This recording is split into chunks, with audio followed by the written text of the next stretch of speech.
A PF mostra arsenal apreendido em ação contra atos golpistas. Veja a imagem. As armas foram encontradas durante a operação deflagrada na quinta-feira 15 contra apoiadores do presidente Jair Bolsonaro PL que financiam e fizeram parte de atos antidemocráticos.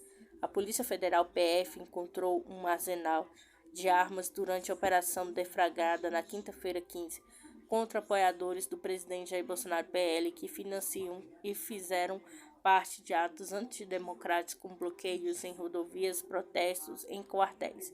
A imagem do arsenal, que contava com submetralhadora fuzil rifles com lunetas, foram divulgados pela PF. A batida que localizou as armas ocorreu no estado de Santa Catarina e mais outras ações aconteceram no Espírito Santo, Mato Grosso do Sul e Paraná. A mega operação aconteceu por ordem do Supremo Tribunal Federal STF após os atos de vandalismo e a tentativa de invasão do prédio da Polícia Federal por manifestantes bolsonaristas na segunda-feira 12 em Brasília.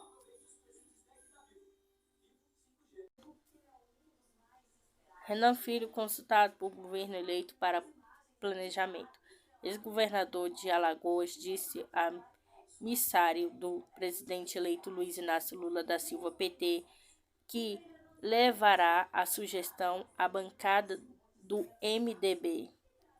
Senador eleito, ex-governador de Alagoas, Renan Filho, MDB, foi consultado por um interlocutor próximo do presidente eleito Luiz Inácio Lula da Silva, PT, sobre assumir o Ministério do Planejamento. Renan Filho disse a emissário de Lula que levará a sugestão à bancada do MDB que, segundo fontes consultadas pela reportagem, prefere pasta com viés menos técnicos, mais finalístico, exemplo do Ministério das Cidades, Integração Nacional com abertura para discutir melhor política pública, regulação, habitação e saneamento.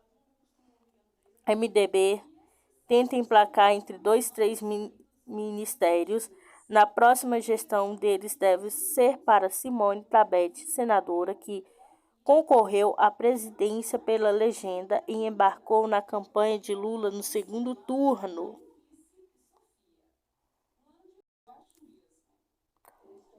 Comandantes das Forças Armadas fecham acordo com o governo Lula e aceitam deixar cargos somente no dia 2 de janeiro. Militares desistiram de antecipar a saída do cargo após reuniões com Lula e o futuro ministro da Defesa José Múcio.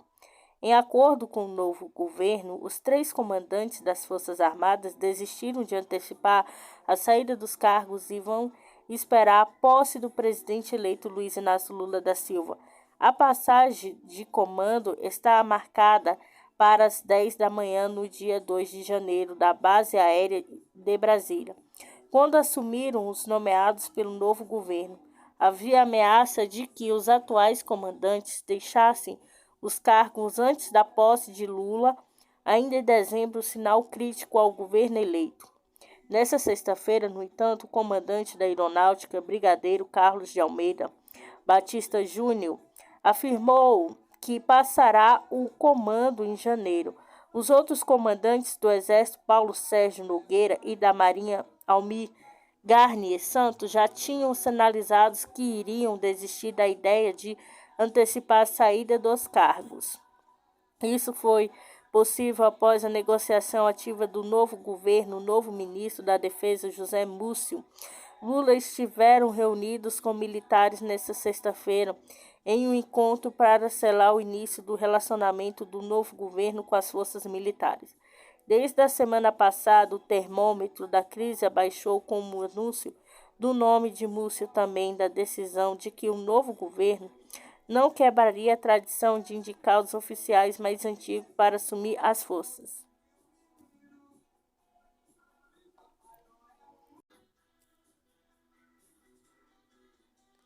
Em meio a pedido de cassação da chapa Cláudio Castro, diplomado do Rio de Janeiro, a base de denúncia do MP eleitoral é que eles chamam de contratação exacerbada dos servidores e funcionários temporários. 2 dias após o ministro público eleitoral pedir a cassação da chapa, o governador reeleito do Rio de Janeiro, Cláudio Castro, PL, foi diplomado pelo Tribunal Regional Eleitoral TRE Rio de Janeiro. O ato de reconhecer a vitória nas urnas antecede a posse no dia 1º de janeiro. A base da denúncia do Ministério Público Eleitoral é que eles chamam de contratação exacerbada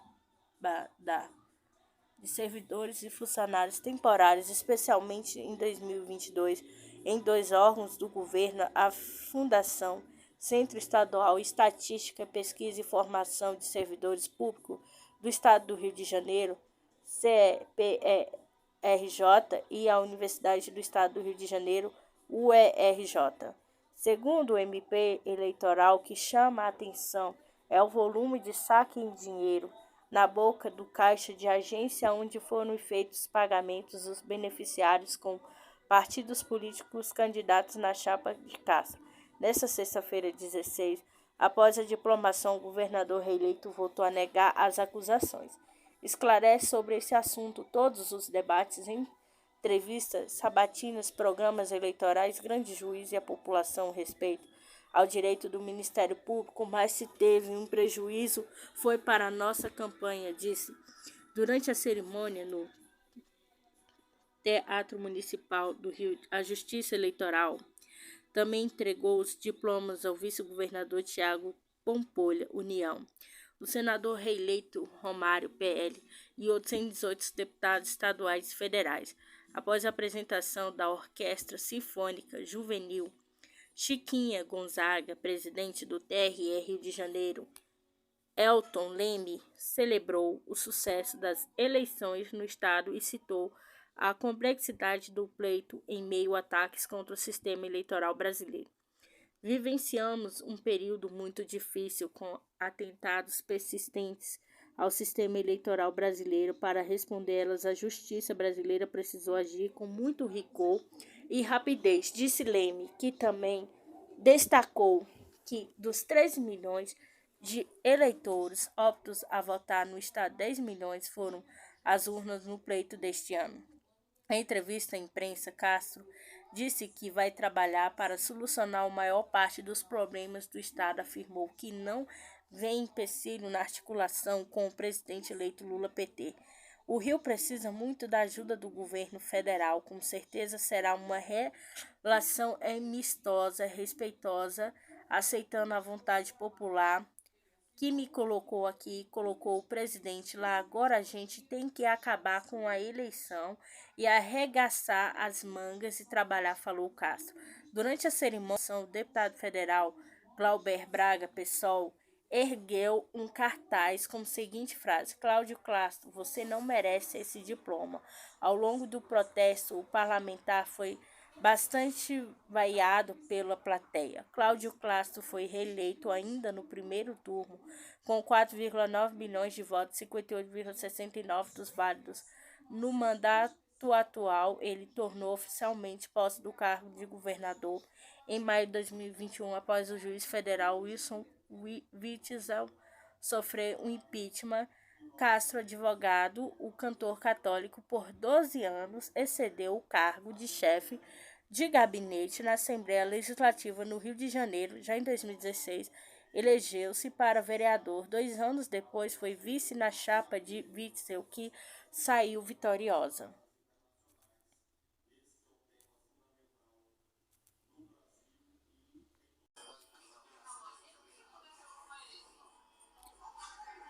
Zelensky não quer paz na Ucrânia, diz chefe do parlamento da Crimeia.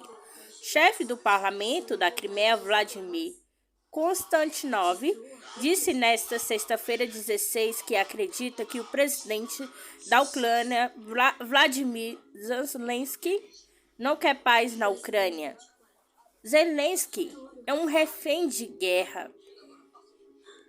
É um refém da guerra, é um kamikaze político. Para a guerra ou qualquer forma de paz, para ele equivale à morte física ou política. Então ele terá que responder por tudo, pela violação dos acordos de Minsk, por colapso do país, seu colapso econômico, enormes perdas na linha de frente, disse Konstantinov.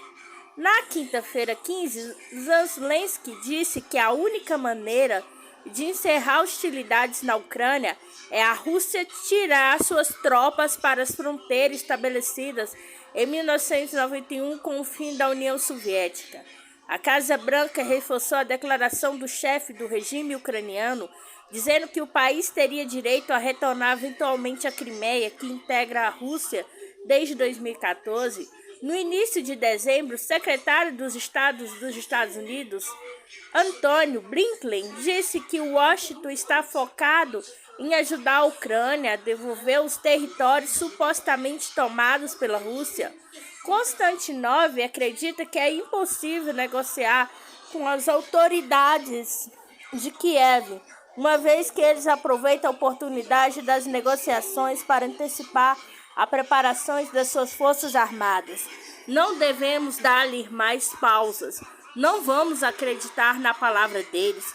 A paz só pode ser garantia pela nossa vitória completa e final, enfatizou. Segundo ele, hoje, uma virtual ditadura nazista foi estabelecida na Ucrânia. A guerra eterna por Zelensky é uma chance de salvação. A verdade é que no final nenhum ucraniano permanecerá no território desde o país, alguns fugindo, outros na sepultura, mas ao mesmo tempo a sua equipe de viciados em drogas ganham muito dinheiro com tudo isso, saqueando o que vem da ajuda do Ocidente, disse ainda.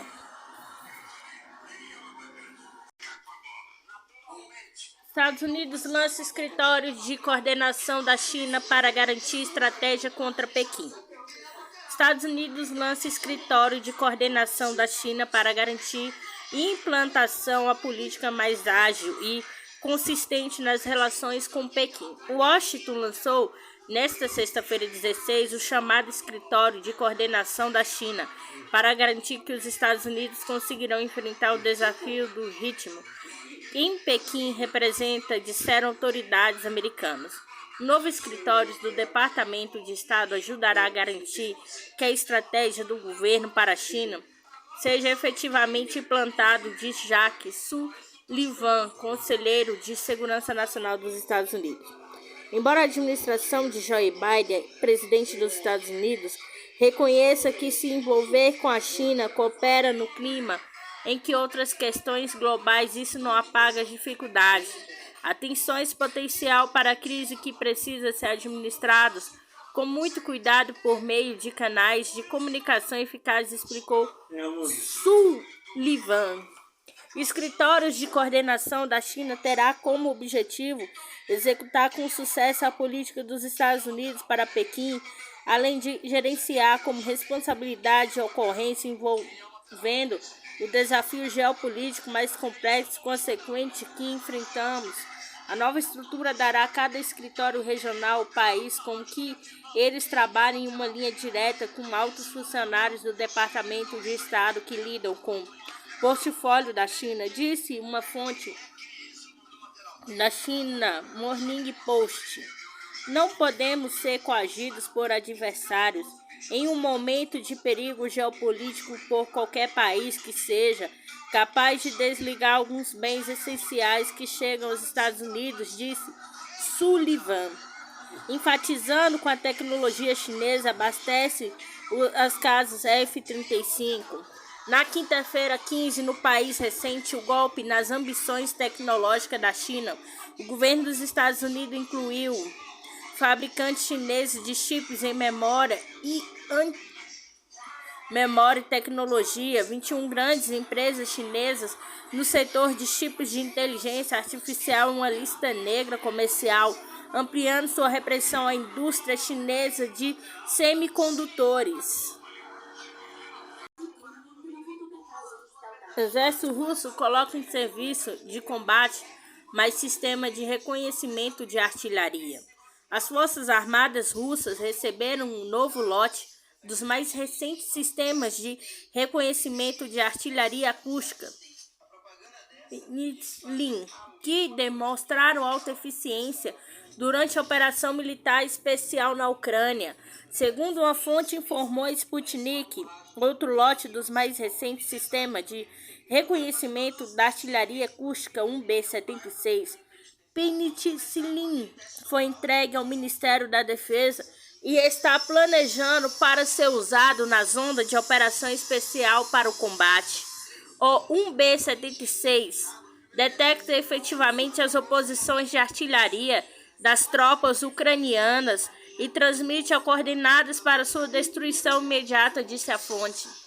Em outubro, a defesa russa informou que o sistema de reconhecimento de artilharia acústica Penicillin foram testados em condições de combate, demonstrando sua eficácia na Ucrânia, inclusive contra a artilharia da Organização do Tratado do Atlântico Norte da OTAN, fornecido às tropas ucranianas.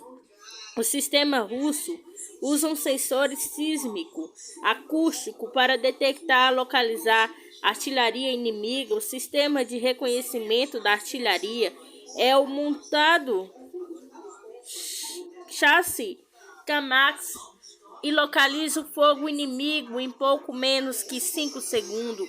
Eles foram projetados para reconhecimento das posições de ataque da artilharia, de bocas de fogo e de foguetes, bem como contra mísseis antiaéreos e táticos.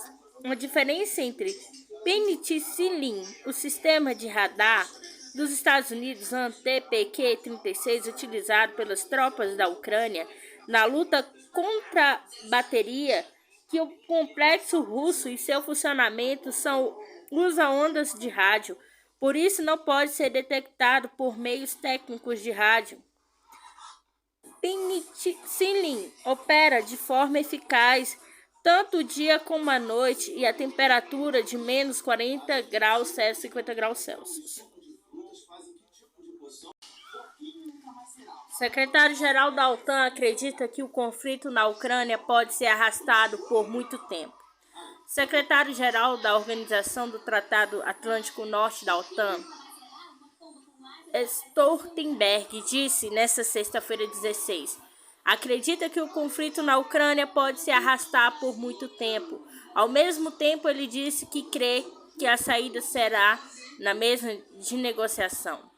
Não devemos subestimar a Rússia. A Rússia está planejando uma longa guerra. Devemos entender que o presidente Vladimir Putin está pronto para ficar nesta guerra por um longo tempo e lançar novas ofensivas, disse o secretário-geral da OTAN, em entrevista à agência France Presse. Em sua opinião, o conflito na Ucrânia vai terminar na mesa de negociação, mas qualquer solução deve garantir a vitória da Ucrânia dos Estados soberano independente.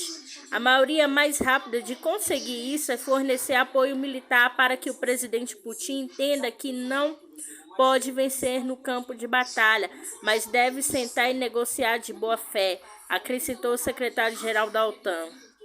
Em junho, Stoltenberg disse que o fornecimento de armas modernas poderia dar às forças ucranianas a oportunidade de recuperar o controle sobre Donbas, embora não descartasse a possibilidade de que o conflito pudesse arrastar por anos. Já em dezembro, após a conversa com o chanceler da Alemanha, Olaf Scholz, Stoltenberg disse que a OTAN não era parte do conflito na Ucrânia, não se deixaria envolver nele.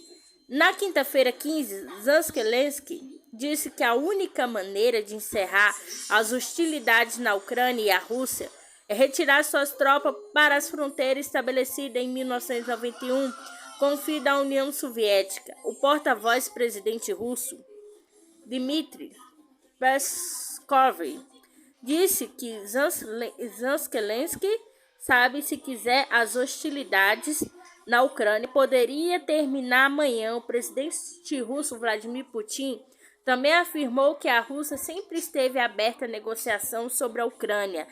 Entanto, o próprio Zelensky assinou um decreto sobre impossibilidade de realizar negociações com Putin.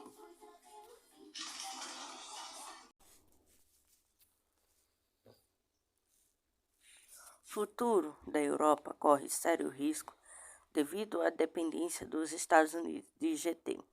Jornal Global Times relata que, com a aproximação do inverno, os países europeus ficaram encurralados, já que desde o início da operação russa, os Estados Unidos estão unidos a forças como seus aliados para impor sanções contra Moscou. A obsessão norte-americana em manter sua soberania e arruinar de todas as formas possíveis a Rússia levou o corte do fornecimento de gás e petróleo russo para a Europa, que juntamente com a alta inflação provocou a alta dos preços da energia da região, bem como uma das piores crises de energia em muitos anos. O jornal GT indicou que, em setembro, 45% dos britânicos enfrentavam séria dificuldade para pagar as contas de energia, enquanto as empresas alemãs foram forçadas a reduzir a produção devido aos altos custos de energia. Além disso, a crise já atingiu a agricultura, provocando um aumento nos custos atingindo 28,7% dos fazendeiros franceses. O outro fator destaca é o fato de a União Europeia estar perdendo rapidamente o seu domínio econômico. A crise energética ainda prejudicou a competitividade da indústria europeia, causando sérias preocupações sobre uma desindustrialização. Hoje, a Europa enfrenta uma pressão financeira e desemprego assombrado de perto por uma alta inflação, a recessão econômica. Especialistas citados pelo GT afirmam que a Europa está encurralado e não pode escapar da armadilha. Entretanto, com as sanções contra a Rússia estão saindo pela culatra, a fadiga ucraniana está se espalhando rapidamente pela União Europeia. Os especialistas enfatizam que, se a Europa ainda quiser defender seus interesses nos jogos geopolíticos, a sua própria autonomia estratégica será algo vital. Sendo assim, a dependência dos Estados Unidos é a grande importância, caso contrário, o futuro da Europa estará sob forte ameaça.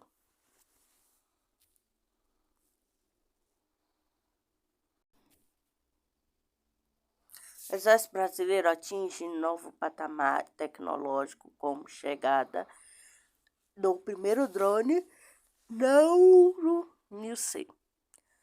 A aviação do Exército Brasileiro recebeu o sistema de aeronaves remotamente pilotadas SAP Nauro 1000C, ampliando as capacidades do Exército em operação de monitoramento de fronteira terrestre. O Exército Brasileiro recebeu a primeira SARPAS categoria 2 no dia 12 de dezembro, contando com a presença do comandante militar do Sudeste, general de Exército Thomas Miguel Mini Ribeiro Paiva. Estou colocando o Exército Brasileiro em outro patamar em termos de tecnologia, inteligência e aquisição de alvos, afirmou o general. A chegada do drone vai ajudar as forças brasileiras nas operações na faixa de fronteira, operação em ambientes urbanos, operação convencionais. De acordo com o Exército Brasileiro, o drone Nauro 1000C tem o peso máximo de decolagem de 150 kg, quase 8 metros de envergadura, 3 de comprimento e pode atingir uma velocidade de até 1.100 km por hora, além de ter uma autonomia de 10 horas de operação diurnas ou noturnas. Além disso, o Nauro conta com um sistema de câmera potentes e 8 motores com baterias independentes, permitindo decolagem e poucos verticais automáticos, bem como manobras em ambientes críticos e confinados. O equipamento pode realizar diversos tipos de monitoramento aéreo com grave versatilidade, pois foi desenvolvido para missão que exige operação em cenários diversos, suportando chuva fina, leve ou neblina.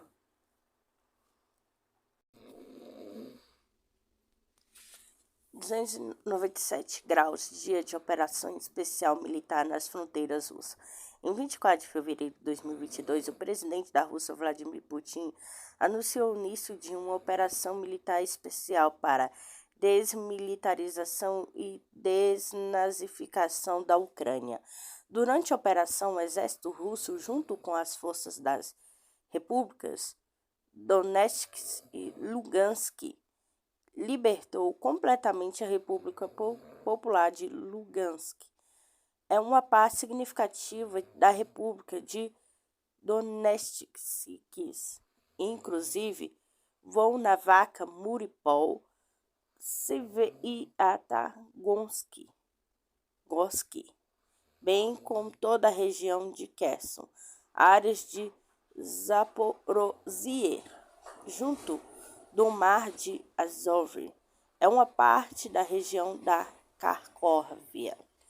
De 23 a 27 de setembro, a RPD-RPL, região de Kherson e Zaporozhye, realizaram referendos sobre a adesão e a federação da Rússia, com a maioria da população votando a favor em 30 de setembro, durante uma cerimônia de Kremlin. O presidente russo assinou os acordos sobre a integração das repúblicas populares de Donetsk, Lugansk, regiões de Kherson, Zaporozhye. A Rússia, após aprovação por ambas as câmaras do parlamento russo, os acordos foram ratificados por Putin no dia 5 de outubro.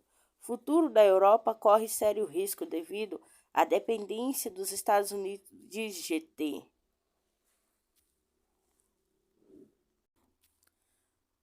Moscou. Declaração dos Estados Unidos na cúpula com a África mostra incapacidade de manter o diálogo igualitário. Os Estados Unidos, fazendo a declaração anti-russa e anti-chinesa durante a cúpula dos Estados Unidos à África, demonstram sua incapacidade de se engajar em um diálogo equitativo. É uma competição justa, declarou Maria Zakharova, representante oficial do Ministério das Relações Exteriores da Rússia. Mais uma vez, Washington demonstra sua incapacidade de se envolver em um diálogo equitativo, em uma concorrência honesta, e suas afirmações sobre liberdade de escolha dos países africanos mostraram padrões duplos, aponta comunicado publicado pela chancelaria. Segundo declarou Zakharova, um exemplo marcante disso é o chamado projeto de lei sobre neutralização das atividades maliciosas da Rússia e na África, que prevê punição coletiva por qualquer cooperação com a Rússia. Essa restrição das liberdades políticas e econômicas básica demonstra a concorrência desleal, imposição grosseira da agenda ocidental e outros países, observou ela. A Rússia é solidária com os amigos africanos que, apesar da enorme pressão do Ocidente, incluindo a ameaça de corte ao apoio financeiro, assume uma oposição independente em primeiro lugar. No contexto da situação em torno da Ucrânia, disse a representante da chancelaria Rússia. Moscou defende o direito dos países a escolherem e seus parceiros políticos e econômicos seguirem com seus próprios valores seu caminho de desenvolvimento civilizacional, sem medo de serem punidos, acrescentou Zakharova.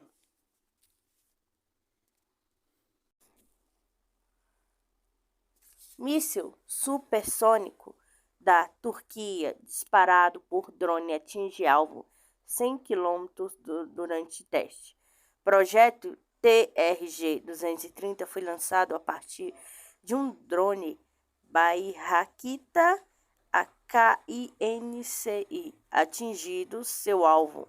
É uma distância de 100 km. O drone de ataque Baihakita AKINCI, de fabricação turca, lançou com sucesso o primeiro míssil supersônico ar-terra desenvolvido pelo país.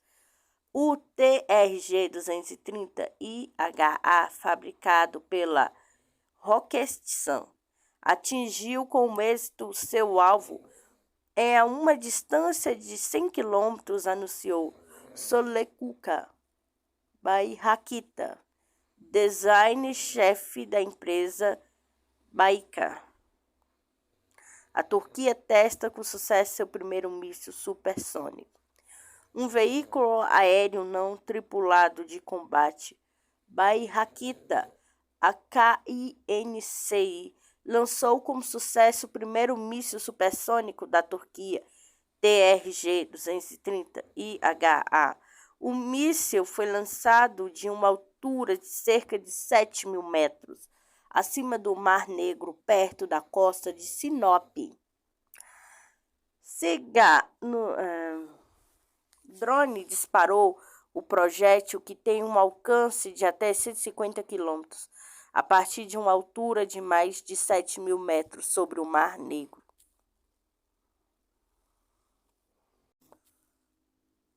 Putin visita quartel-general conjunto da Operação Especial na Ucrânia e conversa com militares. Vladimir Putin, presidente da Rússia, visitou nesta sexta-feira 16 o quartel-general conjunto da Operação Especial da Ucrânia e conversou com militares. O presidente russo conheceu o trabalho do quartel-general conjunto dos grupamentos militares russos envolvidos na Operação Especial na Ucrânia e realizou reuniões separadas como comandantes, informou o porta-voz do Kremlin, Dmitry Peskov. O presidente Vladimir Putin trabalhou durante todo o dia no quartel-general conjunto das Forças Armadas envolvido na Operação Militar Especial, diz Peskov a jornalista. Ele acrescentou que Putin se familiarizou com o trabalho do quartel-general. Houve um relatório sobre o progresso da Operação Militar Especial. Putin visita quartel-general conjunto da Operação Especial na Ucrânia e conversa com militares. Kremlin divulgou a imagem da vista de Vladimir Putin, presidente da Rússia, quartel-general da Operação Especial Ucrânia. O presidente russo se mostrou pronto para ouvir a proposta de ações imediatas e de médio prazo sobre o curso das tropas russas nas frentes de batalha. Camaradas oficiais, hoje ouviremos os comandantes em cada direção operacional e gostaria de ouvir sua proposta sobre nossas ações imediatas de médio prazo, diz Putin aos generais. Em 24 de fevereiro de 2022, o presidente da Rússia, Vladimir Putin, anunciou o início de uma operação militar especial para desmilitarização e desnazificação da Ucrânia. Durante a operação, o exército russo, junto com as forças das repúblicas de Donetsk e Lugansk, libertou completamente a República Popular de Lugansk. É uma parte significativa da República de Donetsk, inclusive Volnovakha, Mariupol, Sevastopolsk. Tem, como toda a região de Kherson, áreas de Zaporozhye, junto do Mar de Azov, uma parte da região da Kharkovia. De 23 a 27 de setembro, RPD-RPL, região de Kherson, Zaporozhye, realizaram um referendo sobre adesão à Federação da Rússia, com a maior da população votando a favor. Em 30 de setembro, durante uma cerimônia no Kremlin, o presidente russo assinou os acordos sobre a integração das repúblicas populares de Donetsk, Lugansk, regiões de Kherson e Zaporozhye. A Rússia, após aprovação por ambas as câmaras do parlamento russo, os acordos foram ratificados por Putin no dia 5 de outubro.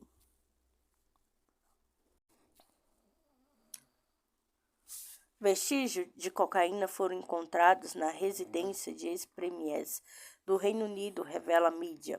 Vestígios de cocaína foram encontrados por funcionários que trabalham em residência do governo do Reino Unido após festa onde estiveram aliados políticos da ex-primeira-ministra secretária das Relações Exteriores, Liz Truss, informa The Guardian.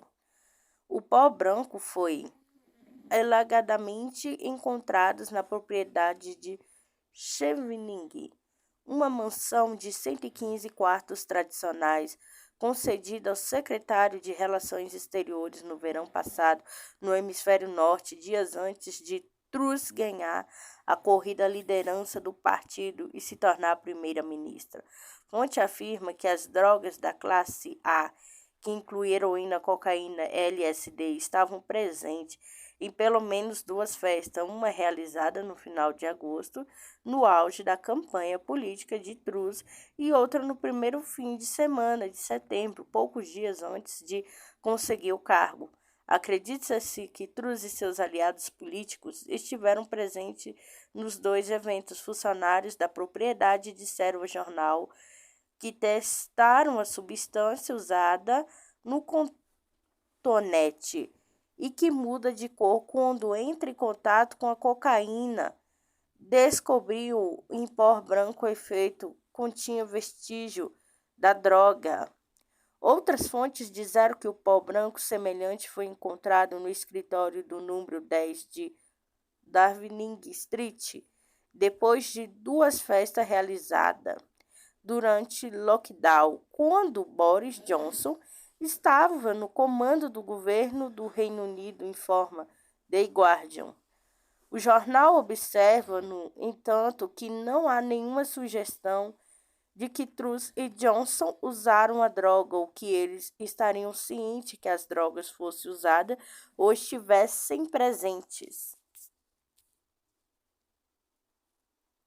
Pacheco recebe a proposta para a nova lei do impeachment. A comissão de justiça criada pelo Senado para revisar a lei do impeachment, lei de 1079 de 1950, entregou ao presidente do Senado, Rodrigo Pacheco, outro projeto com a proposta para atualização da norma colegiada, o presídio pelo ministro do Supremo Tribunal Federal, STF, Ricardo Lewandowski, que entregou o texto a Pacheco.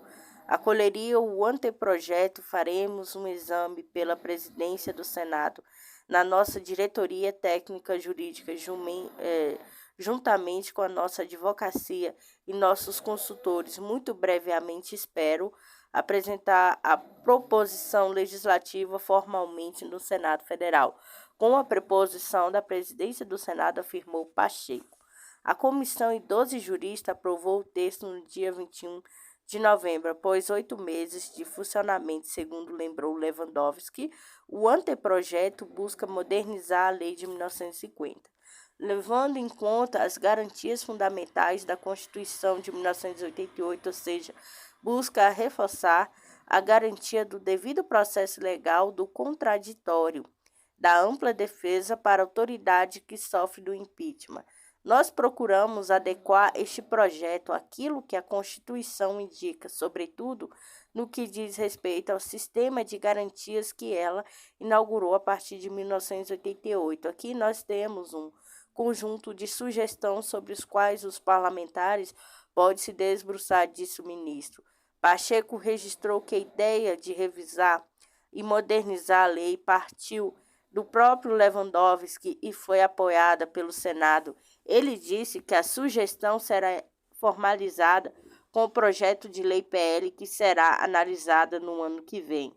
No momento de entrega do anteprojeto, elaborado a partir da discussão da comissão de juristas, que foi muito democrática, ouvindo membros da sociedade civil, as sugestões que foram apresentadas em uma fase que procede o processo legislativo, ou seja, Um anteprojeto que será formalizado pela presidência do Senado, com o projeto de lei que será debatido e analisado por comissão pelo plenário, acrescentou Pacheco. Também participaram da cerimônia o presidente da Comissão da Constituição e Justiça, CCJ, Davi Alcolumbre, União Amapá, senador Alexandre Silveira, PSD, Minas Gerais, jurista que integram a comissão como relatora Fabiana Pereira de Oliveira, Heleno Taveira Torres, Marcos Vinícius Furtado, Coelho Luiz Fernando Bandeira de Melo, Fabiano Augusto Martins Silveira, Maurício de Oliveira Campos Júnior, Carlos Eduardo Frazão do Amaral, Gregório de Almeida, autoridade. De acordo com o texto apresentados pelo jurista, poderão ser enquadrados em crimes de responsabilidade e responder o processo de impedimento os seguintes autoridades: Presidente da República, vice-presidente, os ministros do Estado, dos comandantes da Marinha e do Exército da Aeronáutica, os ministros do Supremo Tribunal Federal, STF, e os membros do Conselho Nacional de Justiça, CNJ, do Conselho Nacional do Ministério Público, CNP, Procurador-Geral da República, PGR, e o Advogado-Geral da União, AGU, os ministros dos Tribunais Superiores e do Tribunal de Contas da União, os chefes de missão diplomática de caráter permanente, os governadores, os vice-governadores, os secretários do Estado do Distrito Federal, os juízes e desembargadores dos Tribunais de Justiça do Estado e do Distrito Federal, os juízes e membros dos tribunais militares e dos Tribunal Regional e Federais Eleitorais do Trabalho, os membros dos Tribunais de Contas dos Estados do Distrito Federal e dos municípios do Ministério Público da União do Estado do Distrito Federal, crimes de responsabilidade. O anteprojeto elenca os diversos tipos de crimes de responsabilidade separados por temas. Crimes de responsabilidade contra a existência da União e soberania nacional. Crimes de responsabilidade contra as instituições democráticas e segurança interna do país e livre exercício dos poderes constitucionais da União, dos Estados, do Distrito Federal, dos municípios. Crime de responsabilidade contra o exercício dos direitos e garantias fundamentais. Crimes de responsabilidade contra a probidade da administração. Crimes de responsabilidade contra a lei orçamentária. Autores legitimados, de acordo com a gestão do jurista, poderão oferecer denúncia por crime de responsabilidade partido político com representação no Poder Legislativo, a Ordem dos Advogados do Brasil, entidades de classe, organização sindical de âmbito nacional e estadual, conforme a autoridade anunciada, desde que legalmente constituída em funcionamento há pelo menos um ano, sempre mediante autorização específica de seus órgãos deliberativos e os cidadãos mediante a petição que preenche os requisitos da iniciativa legislativa popular no âmbito federal, estadual do distrito, conforme o caso. Votação final separada.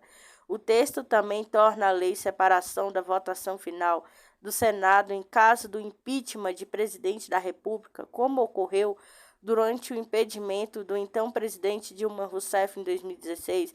Primeiros senadores terão que votar respondendo à pergunta: cometeu a autoridade acusado o crime que lhe imputado deve ser condenado à perda do cargo. Depois haverá uma nova votação sobre a inabilitação para o exercício de cargo público limitado ao prazo de 8 anos. O anteprojeto sugere ainda que o presidente da Câmara dos Deputados terá prazo de 30 dias para analisar o pedido de impeachment recebidos e determinar a submissão da denúncia da liberação da mesa de arquivamento liminar, da denúncia por não preencher os requisitos jurídicos formais. Entretanto, o silêncio do presidente da Câmara após esse prazo será considerado indeferimento tácito, com o consequente arquivamento da denúncia. Desse arquivamento, porém, ainda cabe recurso apoiado por um terço dos parlamentares.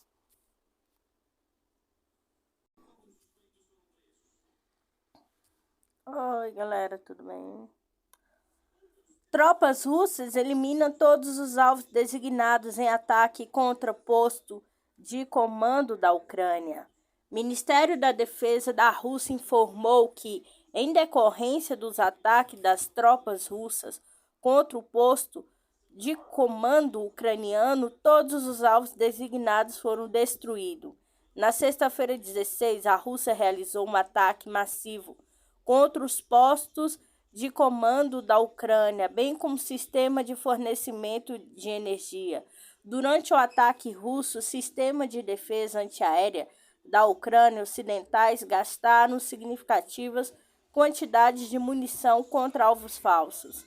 Em decorrência das ações da defesa antiaérea ucraniana, diversas infraestruturas civis foram danificadas enquanto tentavam repelir os ataques russos. Foram detectadas as posições de 4 estações radar do sistema S-300 ucranianos nas regiões de Dnepropetrovsk e Zaporozhye, que foram destruídas.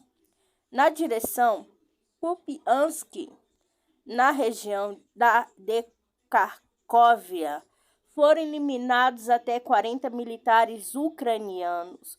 Com o resultado do ataque russo, o transporte de armas e munições foi interrompido, bem como foram atingidas empresas de defesa da Ucrânia. Na direção do sul de Donetsk, as ações militares russas e o fogo de artilharia eliminaram até 35 militares e 2 blindados ucranianos.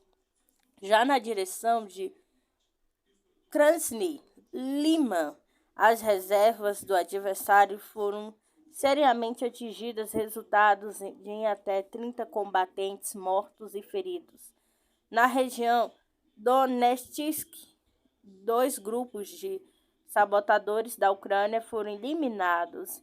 Em 24 horas, sistemas de defesa antiaérea russo bateram 2 drones ucranianos em Lugansk, um local de posicionamento temporário da 24ª Brigada Mecanizada da Ucrânia na região Kupiansk, bem com 53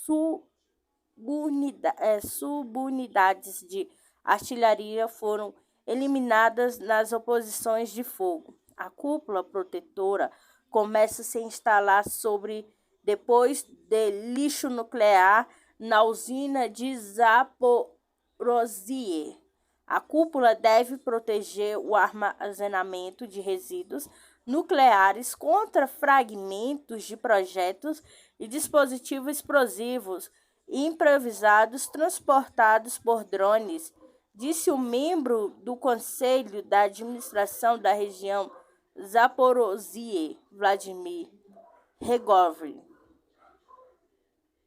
Um local de posicionamento temporário de mercenários estrangeiros foi destruído pelas forças russas. Krasny Liman, Donetsk. As forças russas ainda abateram 3 projéteis de sistema Uranga na região de Tokmak. Em Zaporozhye, 4 de lançadores IRMARs em Lugansk. Ao todo, desde o início da operação militar especial, foram eliminados 344 aviões, 184 helicópteros e 2.675 drones, 398 sistemas de defesa antiaérea, 7.140 tanques e outros veículos blindados de combate, 931 lançadores múltiplos de foguete, 3.691 peças de artilharia de campanha e morteiros, 7.638 veículos militares especiais, concluiu o comunicado.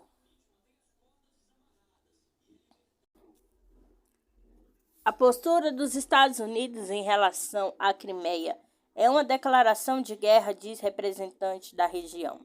Vice-primeiro-ministro da República da Crimeia, Georgi Muradov, qualificou as alegações dos Estados Unidos sobre a península da Crimeia de uma declaração de guerra que os americanos encarregam outros de travar com mãos nazistas ensanguentadas.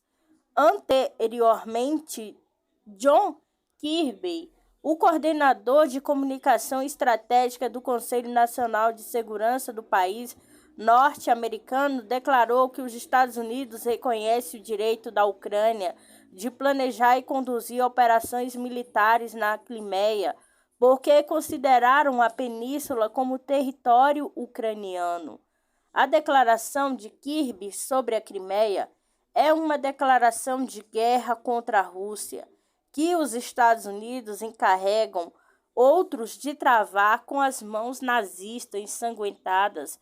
Acredito sem um lembrete direto para Washington sobre nosso bastão de discussões nuclear que se eleva acima da cabeça estúpida dos loucos de Washington.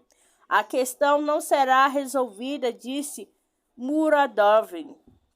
Segundo ele, os americanos devem se lembrar que o apelo de Otto von Bismarck, o primeiro chanceler do Império Alemão, para deixar os russos em paz.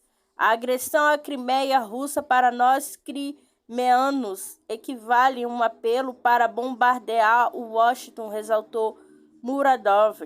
A Crimeia se tornou uma região russa em março de 2014, após um referendo que se seguia a um golpe de Estado pro-ocidental na Ucrânia.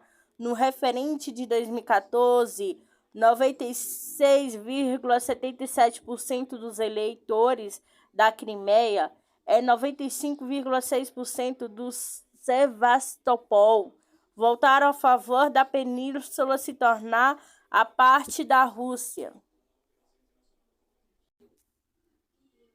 Já era tempo, diz mãe de Cabral, após revogação da prisão do ex-governador. Político está preso há 6 anos e aguarda alvará de soltura para deixar a cadeia de Niterói, no Rio de Janeiro. Um dia após a decisão de segunda turma do Supremo Tribunal Federal, STF, de revogar a prisão de Sérgio Cabral, ex-governador do Rio de Janeiro, recebeu a visita da mãe Magali Cabral na unidade prisional da Polícia Militar em Niterói, onde ele aguarda o alvará de soltura.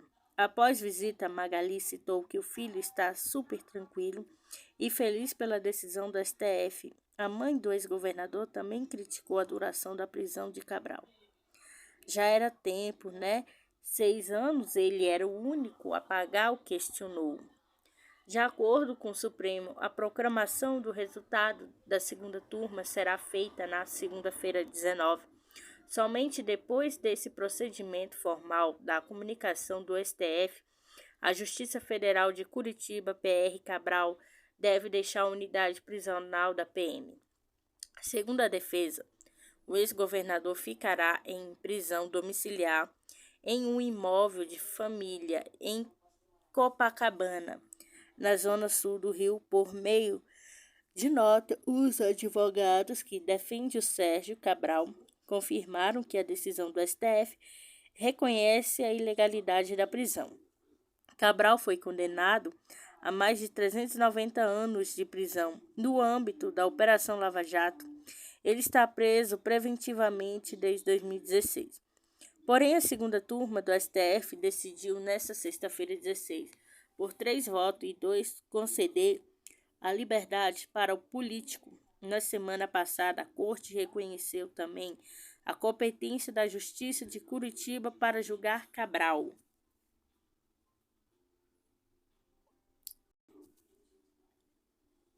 Querem mudar? Deu certo, diz ex-secretário sobre lei das estatais. Paulo Ubel, ex-secretário da Economia, afirmou que mudança sinaliza que o governo eleito não tem como prioridade quadros técnicos. Ex-secretário do Ministério da Economia, Paulo Ubel, afirmou neste sábado 17 que altera a lei das estatais neste momento. Sinaliza que o governo eleito não tem como prioridade quadros técnicos. Estão querendo mudar uma lei que deu certo, deu resultado e melhorou o desempenho de todas as empresas estatais em um contrassenso brutal, declarou. O intuito de mudança na lei das estatais ocorre após o presidente eleito Luiz Inácio Lula da Silva indicar o nome do economista Aloysio Mercadante para a presidência do BNDES. Quando você apita em mudar as regras de governança para finalizar e trazer de 3 anos para 30 dias, isso é muito ruim. Dá sinal de que a prioridade do governo não são quadros técnicos, mas sim quadros políticos partidários sindicais, disse o Ebel.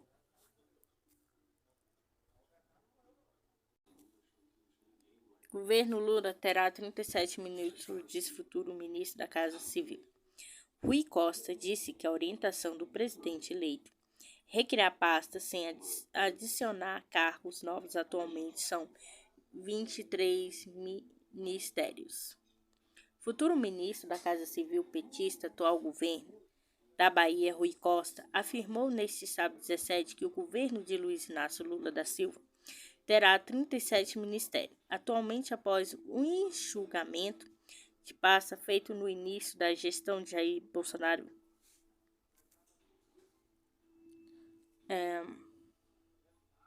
Bolsonaro, criação da parte deles depois são 23 ministérios ativos. De acordo com Costa, a orientação ampliar os ministérios sem criar cargos novos. Um pedido do presidente Lula não foi haver a ampliação de cargos, ou seja, o custo é o volume de gasto se mantém independente da quantidade de ministério, disse. Como vamos transformar 23 em 37? Estamos usando a criatividade, inovando as áreas meio. Serão unificadas áreas comuns para vários ministérios. Hoje o Ministério da Economia desmembra em indústria e planejamento, mas a área meio será a mesma, racionalizar o gasto com a mesma equipe cuidando da área meio, explicou.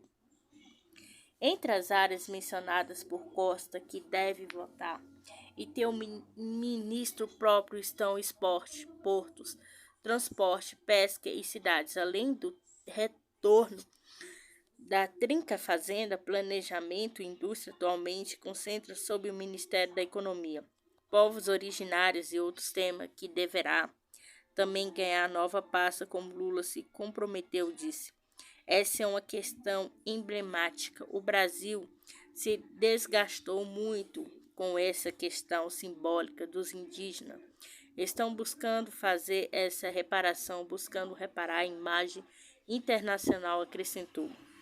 A lista completa de ministério afirmou Costa que deve ser divulgada nos próximos dias. O governador baiano também comentou que a equipe de Lula irá visitar a Granja do Torto, onde o ex-presidente pretende voltar a morar nos próximos dias para avaliar as condições e viabilizar a mudança. Deve precisar de reparos que são habituais durante qualquer mudança, então estão fazendo avaliação, disse.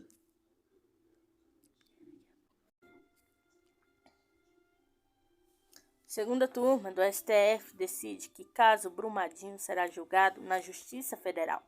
Rompimento da barragem Córrego do Feijão ocorreu em 2019. Matou 270 pessoas e inundou diversas áreas com rejeitos de minério. Por 3 votos, uma segunda turma do Supremo Tribunal Federal decidiu por meio do plenário virtual que o julgamento da ação penal contra 16 pessoas, incluindo o ex-presidente do Vale, Fábio, pelo rompimento da barragem de mina de Córrego do Feijão em Brumadinho, Minas Gerais, em janeiro de 2019, de competência da Justiça Federal. Caso começou a ser processado pela Justiça Estadual de Minas Gerais. Entretanto, em outubro de 2021, a sexta turma do Superior Tribunal de Justiça decidiu pela competência da Justiça Federal anular o recebimento da denúncia pelo Judiciário Mineiro. Em junho, o ministro Edson Fachin derrubou a decisão do STJ que determinava a Justiça Federal, não a Justiça Estadual de Minas Gerais. Para o ministro, no processo existem fatos correlatos sendo apurados tanto na esfera estadual como na federal. No julgamento virtual, Fachin votou pela competência da Justiça Estadual de Minas Gerais. Os ministros André Mendonça Nunes Marques e Gilmar Mendes votaram para restabelecer a decisão do Superior Tribunal de Justiça, que reconheceu a competência do juiz da 9ª Vara Federal da Seção Judiciária de Minas Gerais para processar e julgar a ação penal. O ministro Ricardo Lewandowski se declarou suspeito e não votou. O rompimento da barragem do Córrego do Feijão ocorreu em 2019 e matou 270 pessoas e inundou diversas áreas com rejeitos de minério. Na denúncia, o Ministério Público de Minas Gerais acusa os responsáveis pela tragédia de homicídio duplamente qualificado, meio cruel, sem chance de defesa e por danos ao meio ambiente. Em nota, a defesa de Fábio disse que a competência para julgar o caso é devidamente da Justiça Federal, uma vez que o rompimento da barragem afetou bens e interesses da União e da entidade autárquica federal responsável pela gestão de atividades minérias, incluindo o armazenamento de rejeitos e diversas outras atribuições relacionadas à política nacional de segurança de barragens. Além disso, lama carreada pelo rompimento danificou sítios arqueológicos que também são bem da União. O Supremo garantiu o juiz natural, reconhecendo de maneira correta o órgão do Poder Judiciário competente para processar e julgar os fatos.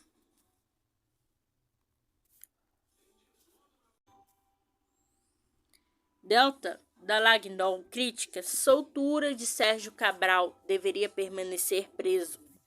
O ex-coordenador da Força Tarefa da Java Jato disse que soltura do ex-governador do Rio representa um risco para a sociedade. Deputado federal eleito Dalto da Lagnol, Podemos do Pará, criticou neste sábado 17 entrevista soltura do ex-governador do Rio de Janeiro, Sérgio Cabral, preso desde 2016. Condenado a cumprir mais de 390 anos de prisão no âmbito da Operação Lava Jato, perspectiva jurídica na letra da lei, era se ele deveria ficar preso ou não. Na minha perspectiva, deveria sim. O ex-procurador, ex-coordenador das forças-tarefa da Java Jato. Deltan disse que o ex-governador do Rio ainda representa um risco para a sociedade devido à influência que ainda poderia ter, citando as regalias que o mesmo recebia na prisão. Na minha perspectiva, quando você olha para o tamanho e a gravidade dos crimes, estamos falando de alguém que só em contas no exterior tinha 100 milhões de dólares em propina. Sem falar o montante que ele desviou, que se formos converter pelo câmbio de hoje seria de 500 milhões que foram para o bolso dele, afirmou. Além disso, trata-se de alguém que tem influência e a ponto de subverter as regras de um presídio em benefícios próprios, acrescentou. Por fim, o ex-coordenador da Força Tarefa da Java Jato declarou não acreditar que a decisão de conceder a liberdade ao político afeta a imagem da operação, mas afirmou estar pessoalmente frustrado. Isso não desgasta a imagem da Lava Jato, mas desgasta a imagem da resposta ao sistema aos crimes praticados, especialmente a resposta dada pelas instâncias superiores do judiciário, concluiu o ex-coordenador da Lava Jato. Lembrou ainda regalias ilegais que Cabral teve na prisão.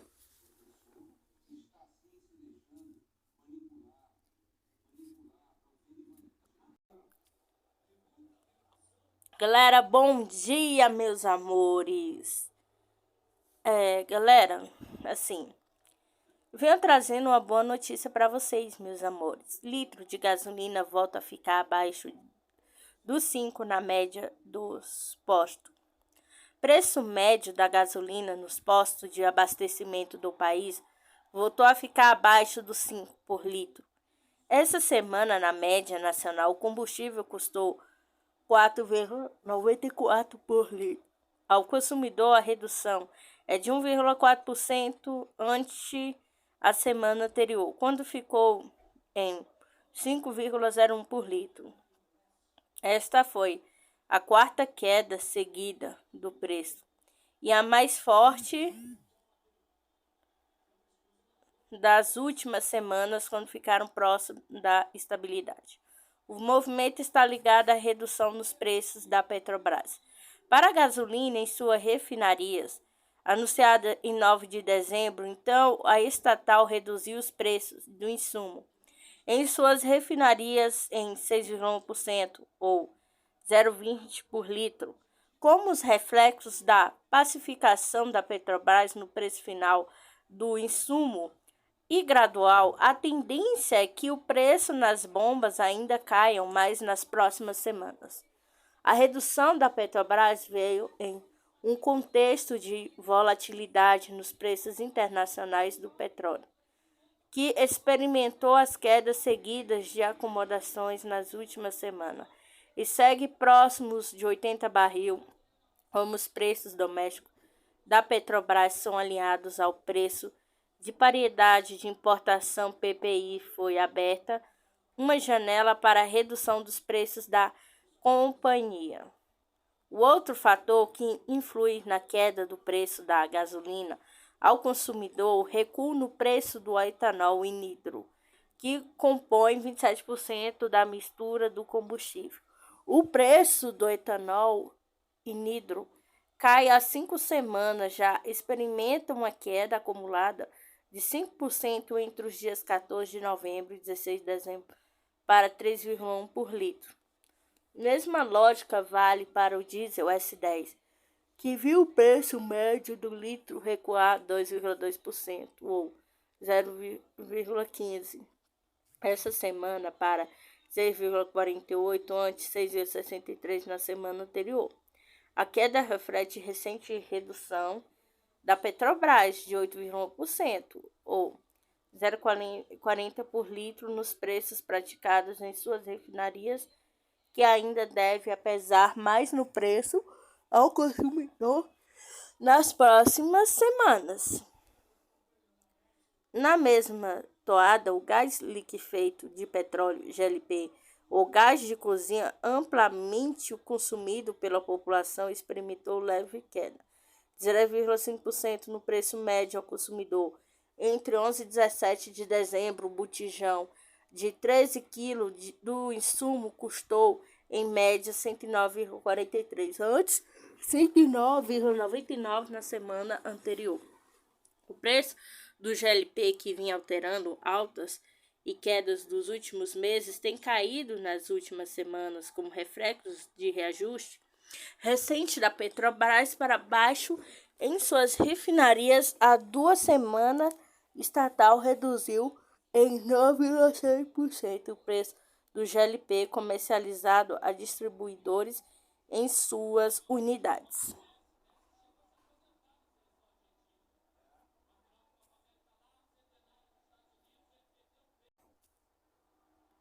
As viúvas de Lacerda choram por Bolsonaro.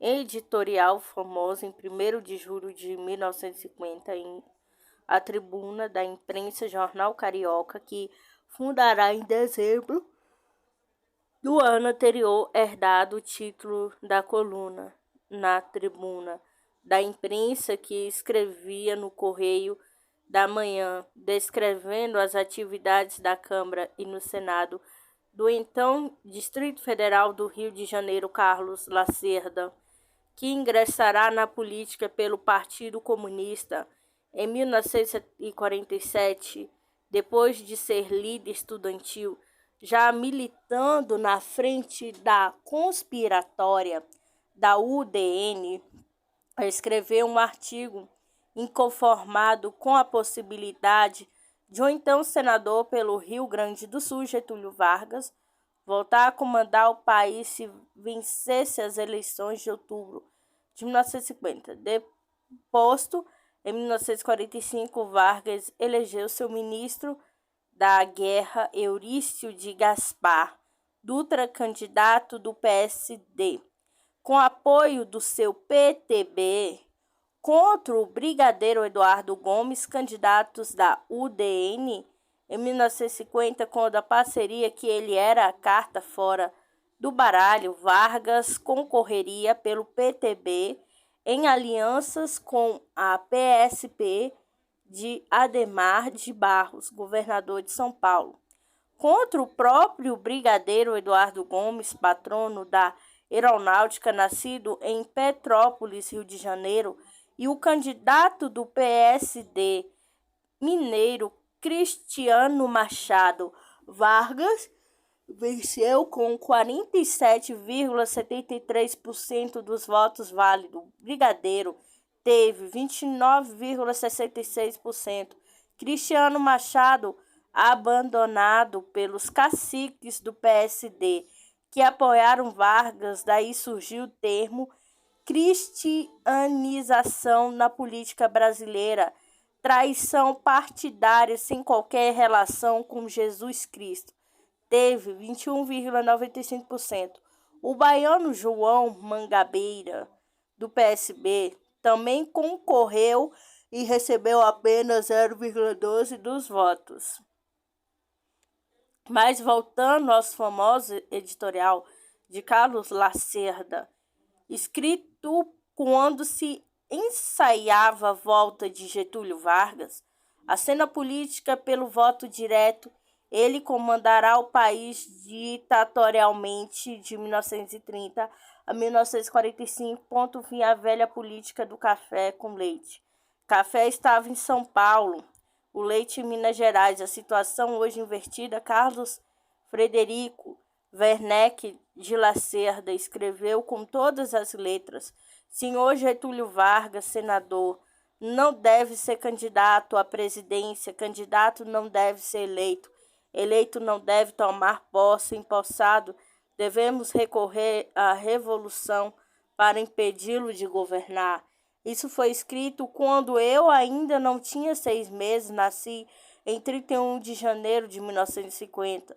72 anos se passaram, o país já teve desde então 22 presidentes da República, incluindo Vargas, o vices que assumiram os presidentes da Câmara dos Deputados e do Senado, e ainda os 8 presidentes do período do golpe militar de 31 de março de 1964. O primeiro foi o presidente da Câmara, Ranieri Mazzilli, e a contabilidade considerada ainda o vice de Costa Silva Pedro Eleixo, logo impedindo pela junta militar dos 3 patetas, segundo denomina o jornalista Hélio Gaspari, os ministros das 3 armas de então.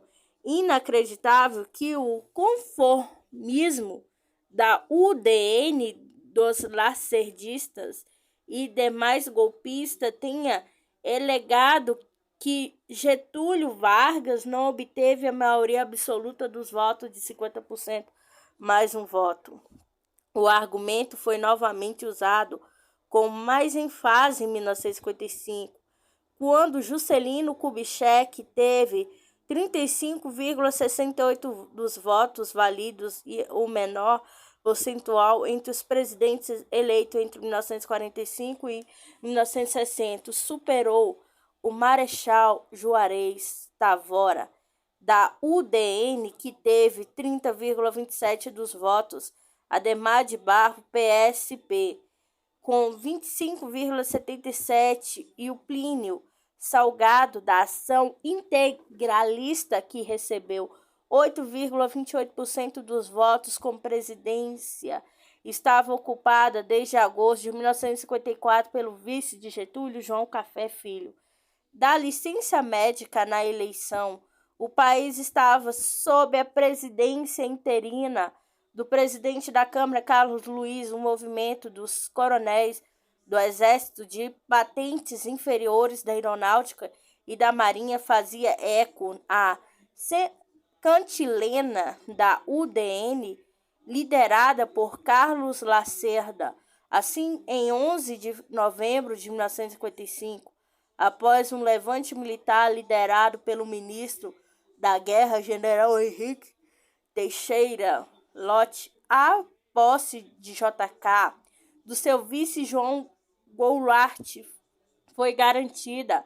Com o chamado golpe preventivo, Carlos Luiz foi deposto, assumiu o presidente do Senado, Nereu Ramos, que governou o país sob estado de sítio até a posse de JK em 31 de janeiro de 1956. Sempre dizia até 1964 que a data do meu aniversário era importante, porque os presidentes tomavam posse, o que era racional, pois o Congresso eleito só tomava posse em 1º de fevereiro. JK apaziguou o país e fez a economia dar um salto da industrialização com a vinda das montadoras de automóveis a eletrodomésticos, mas enfrentou 2 rebeliões da aeronáutica na largada.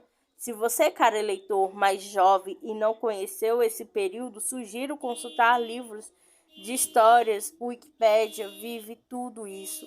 Meu tio, o irmão mais velho do meu pai, era chefe da Polícia Federal. Então, o coronel Geraldo de Menezes Cortes, embora indicados pelo então general Lott, que nele confiava, se os tais coronéis que tramavam contra a posse de JK eram liderados pelo coronel Bizarria Mamed, que era contemporâneo de meu tio, que fora comandante da Vila Militar de Realengo. Durante a Segunda Guerra, meu tio foi preso, confinado na fortaleza de Santa Cruz, no meio da Baía de Guanabara, em frente ao aterro do Flamengo. Do grupo de coronéis fazia parte, entre outros, Golbery de Couto Silva e os irmãos Geisel, Orlando Ernesto. Numa ida como meu pai um hospital no Alto da Tijuca para tratar do braço quebrado, numa peripécia de Natal, lembro perfeitamente da barreira militar junto à residência da Gávea Pequena, no alto da Boa Vista, sem túneis e aterro. A Estrada das Canoas era um dos acessos mais fáceis do Leblon à Tijuca. Similaridade com o período em que vivemos me fez reavivar aos tempos sombrios. No final da sua vida, Lacerda morreu em 1977. O ex-governador do estado da Guanabara, criado em 1960 com mudanças da capital para Brasília. Em 21 de abril de 1961, já se arrependerá amargamente de ter liderado uma cruzada golpista no país e se reconciliaria com JK. A verdade é que o golpe militar de Lacerda ajudará a insuflar contra a presidência de João Goulart, que assumiu depois da renúncia do golpe militar, valeado por Jânio Quadros. A definição era de meu tio, que após ter a carreira militar congelada, seu candidato e foi o terceiro deputado federal mais votado pelo DF. Em 1958, Lacerda foi o primeiro. Chagas Freitas II nos contou dos planos reais de Jânio. Sabia que dizia, pois quando morreu na queda de um jatinho Paris de FAB, em direção a Brasília, em novembro de 1962, era líder da UDN. Acabará de ser reeleito com o 5º mais votado do Rio em 1962. Primeiro foi Leonel Brizola, do PTB, e o segundo Amaral Neto, da UDN. Regime militar acabou por sepultar as pretensões de Carlos Lacerda de ser eleito presidente da República em 1965.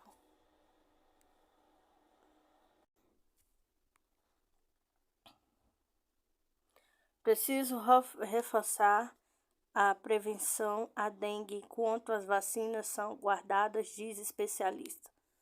Renato Kifouri, diretor da Sociedade Brasileira de Imunização, CBLM, destacou o aumento de casos e óbitos pela doença no inverno para ressaltar cuidados da população.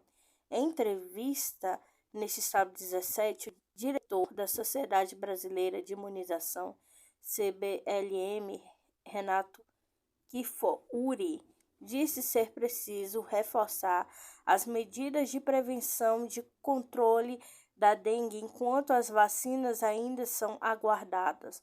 Normalmente há uma circulação maior no inverno pelo acúmulo de água, uma época que mais chove, a gente tem mais reprodução de mosquito, então, consequentemente, é uma transmissão maior, destacou. As vacinas ainda não estão disponíveis para a população. Temos boas notícias em relação às que estão vindo, mas neste momento, para este ano, ainda não temos. Então, é importante reforçar o combate ao mosquito, acrescentou.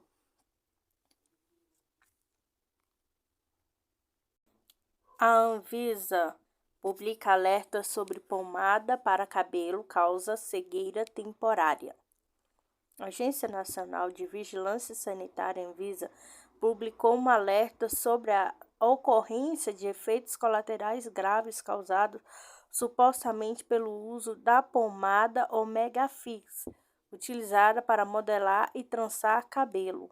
O documento apresenta recomendações para o uso seguro desse produto, entre outros cosméticos. Segundo a agência, o indicado é que os consumidores sempre busquem itens irregularizados pela Anvisa, que não é o caso da pomada. Entre os consumidores que utilizam o produto foram relatados perdas temporárias da visão, caso de ocorrência nos olhos, lacrimejamento intenso, coceira, vermelhidão, inchaço ocular e dor de cabeça. Segundo a Anvisa, é um dos diagnósticos médicos. O paciente apresentou lesão grave nos olhos e ainda relatos de demora na recuperação da visão com prazo de até 15 dias. Após tomar conhecimento dos relatos dos consumidores, a Anvisa chegou a publicar no Diário Oficial da União, DOU, uma medida que proibiu a comercialização e distribuição, a fabricação, propaganda, uso de pomada para trança Omega Fix.